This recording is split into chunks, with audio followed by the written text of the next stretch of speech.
Good morning, Malta and Gozo, and welcome to the final episode of Lovin Daily in the morning. I'm your host, Jonathan Chile. Today I am joined by Yannick Potch. Yesterday was a massive day for Maltese news, so let's jump right into the headlines. A 24-year-old man has been arrested after a shooting incident in IKLIN leaves one injured. MP ROSIANNE has reacted to her Greek birthday bash video going viral.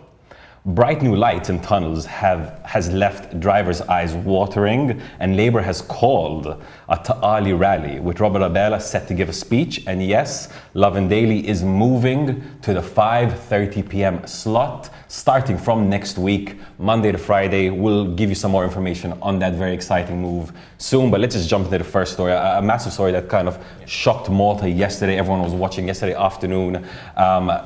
Footage, scenes, photos of what seemed to be a car chase in IKLIN leading to a shooting in broad daylight has left one man injured. So a 55-year-old man who lives in Nashar was shot at 3 times with one of the bullets entering his chest, leaving him with grievous injuries following an argument and what is believed to be a car chase in the very quiet town. So this happened in Triq IKLIN, with this 24-year-old man believed to have chased this 55-year-old man in a vehicle down the road before crashing into his car, getting out, pulling out a gun, shooting at him 3 times with one of the bullets actually entering the man's body. Witnesses on the scene said they saw the victim getting out of the car, dripping in blood, calling for help. Obviously, police and ambulances were sent to the scene immediately, and the man was tended to and taken to hospital, where luckily he is not suffering from serious injuries, just grievous injuries.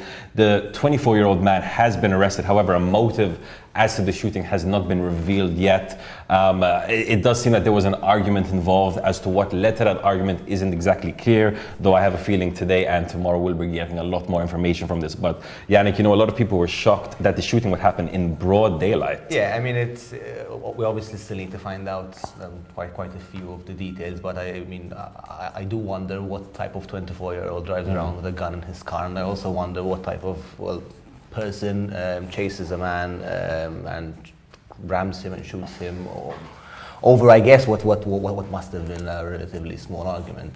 It's not the first one such incident that we've had over the past couple of years, so I think it is a growing concern for anyone living in this country that at any given point some kid essentially might whip out a gun and shoot you. Wow. Yeah, no, it's really shocking. I mean, obviously, hopefully the police actually, when they have arrested the guy, hopefully we'll find out exactly what happened and there'll be some form of justice. Yeah, no, you're exactly right. This isn't the only incident we've had over the last 2 years that involved quite a young person. Obviously, there was the incident with Simon Shkembri, the police constable, who was dragged under a vehicle in Luqa, leading to him having his ribs exposed, and this happened obviously as a child pretty much was driving the car. So definitely there does seem to be an increase in incidents where it comes to young people really not caring, having no respect for their neighbors, as it were. Hopefully we don't see an incident like this anytime soon again.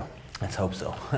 On to our second story, a lighter story. Labour MP ROSIANNE has reacted to a video of her dancing while on holiday in Mykonos that is doing rounds on social media.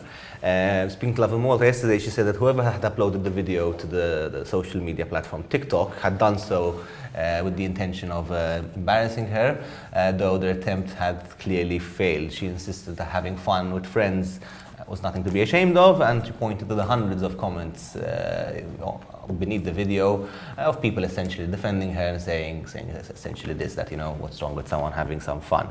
In fact, many in fact argued that she has a right to enjoy her life, while there were some who criticized the lavishness of the occasion. Politicians are normal people and have their own lives too, QATAJAR said.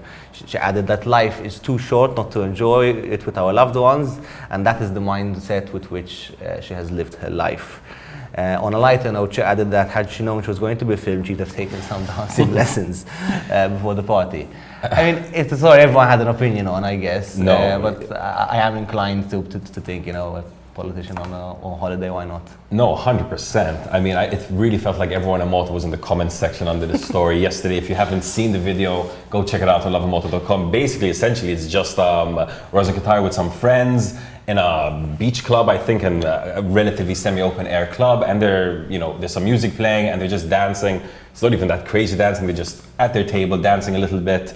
Rosianne CUTAJAR seems to be like coming straight from the beach, she's wearing a bikini, and it seems to be quite a good vibe. But Rosianne CUTAJAR had reached out to us to speak to us a little bit about this video. She had said that she felt that she was being unfairly targeted with people sharing the video on TikTok, on Twitter, trying to embarrass her, trying to shame her for celebrating her birthday with some friends abroad. However, as Yannick said, if you looked into the comment section, while there was a spirited debate from both sides, it did seem that overall most people did believe that even a politician can live his or her life freely, and if they did want to go to a Greek island to enjoy their birthday, and they weren't causing any harm, they were allowed to do so.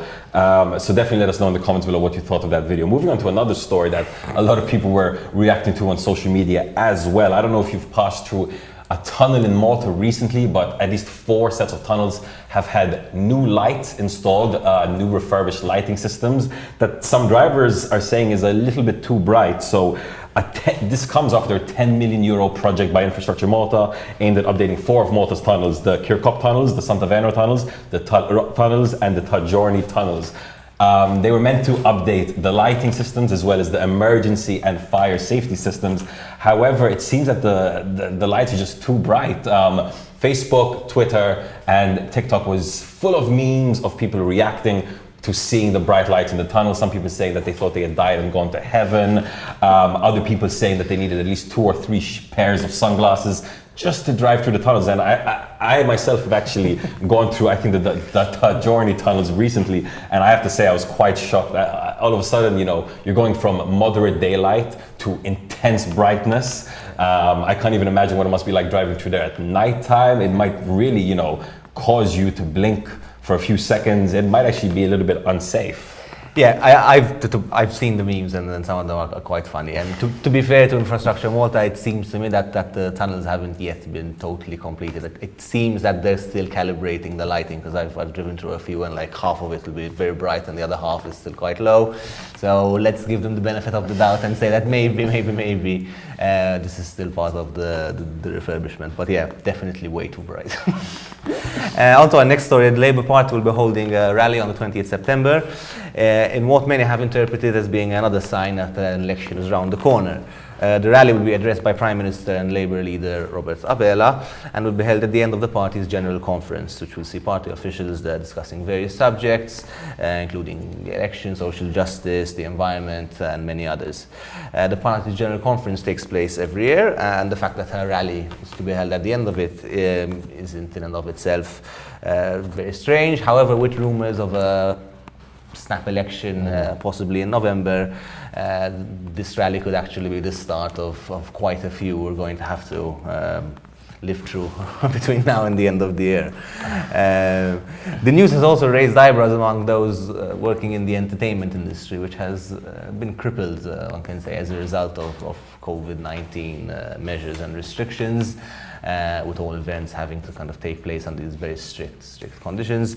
It's obviously not clear as yet what safety protocols the Labour Party will be putting in place. That being said, I mean, and most of us who've experienced political rallies in the past know that they aren't exactly the most orderly of events. So we'll see how that goes. I can only hope and assume that this is a sitting event, a seated event. I would be quite shocked, and I'd be quite, miffed off actually if it turns out that it's a standing event. I myself had personally had to really change an event I had last week. Severe measures to follow, you have to get a lot of permissions. It's really, really not easy to even organize a small event, let alone a large political rally. So, if Chris Fearn shows up the day before and announces that COVID measures are being removed and events can happen, I wouldn't even be surprised at this point, just to see the rally be as packed as possible. But yes, let's assume for now that it is a seated event. And yes, as Yannick did point out, this is probably a very clear sign that an election is right around the corner. So let's definitely stay tuned to see what Robert ABELA actually says in his address, in his speech during that event. Moving on to the final story of the final episode of the morning edition of Lovin Daily. Lovin Daily will be changing its time slot starting from next Monday, Monday 13th, We will be going live at 5:30 on Facebook, at exactly where you're watching us right now, but at 5:30 p.m. Monday to Friday, starting on Monday. Now, this is a very, very exciting step for us. You know, we're moving to a new studio. It's going to be a beautiful new layout. We've got a number of new hosts joining as well.